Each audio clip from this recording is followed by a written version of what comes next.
Hello, I'm Matthew White. Now, if you're a property investor, an investment landlord, or you're looking at getting into property investment, then this video will be of interest to you.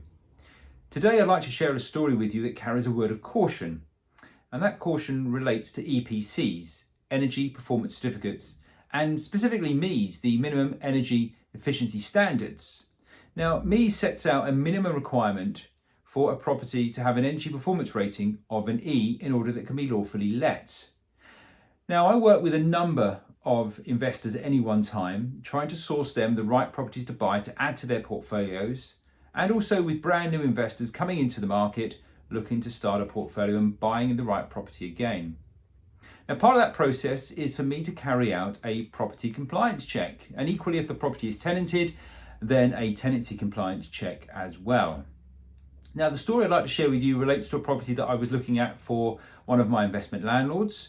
And I was carrying out a property compliance check, and in this particular property I noticed that the heaters on the wall were plug-in radiators.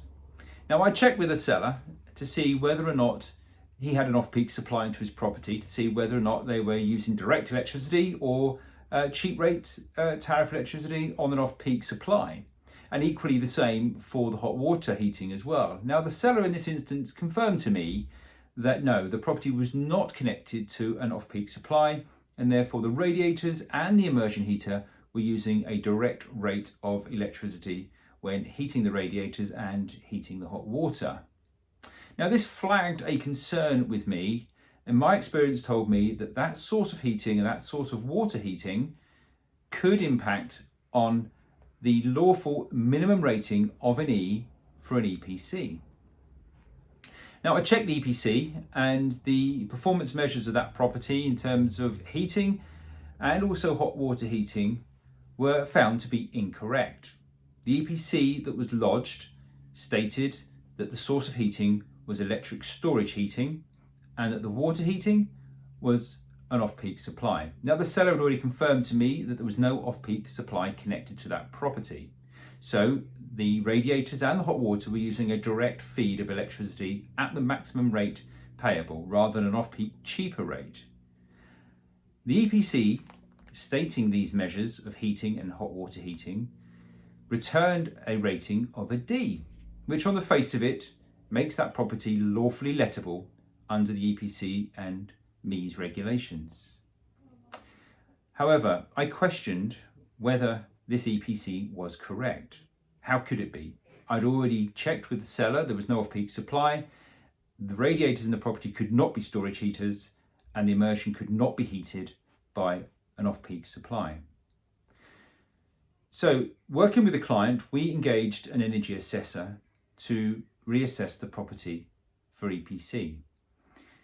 That energy assessor returned an EPC of an F, which meant that that property could not be lawfully let with the existing measures in place in terms of the energy performance. Now, working with that assessor, we determined what needed to be done in order to improve the energy performance of that property and increase the rating from the true F into a true E. Now, in this instance, it was relatively straightforward. We were able to advise the seller that they needed to put an insulating jacket on the hot water tank, and the seller also confirmed that the walls had been filled with cavity wall insulation, and we saw confirmation of that. That property is now lawfully lettable with an E rating on its EPC. The implications on this particular investor is that he was buying that property using a mortgage, and part of the mortgage agreement conditions would be that the minimum rating for that property would have to be an E.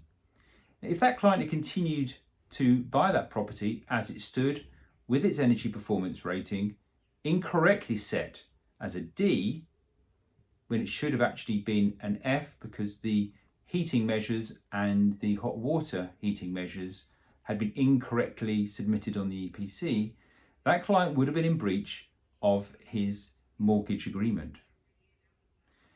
This is my word of caution. Check the detail. If you're looking at buying a property, check the heating sources for both room and hot water and make sure that the EPC that is lodged against that property is correct. Now, if you are interested to see how I inspect properties and tenancies for compliance, then message me through my Facebook page, Matthew White, or comment below. We can discuss, I can help you with determining whether or not that property is compliant and whether that tenancy is compliant or not. And we can ensure that you buy the right property for your portfolio. As I say, please contact me, Matthew White, comment below. I will pop up on the screen also as part of this video the sections of the EPC so you can see what you need to be looking for when you're checking the heating sources against the EPC that's lodged. Thank you very much indeed for watching. Until later, goodbye.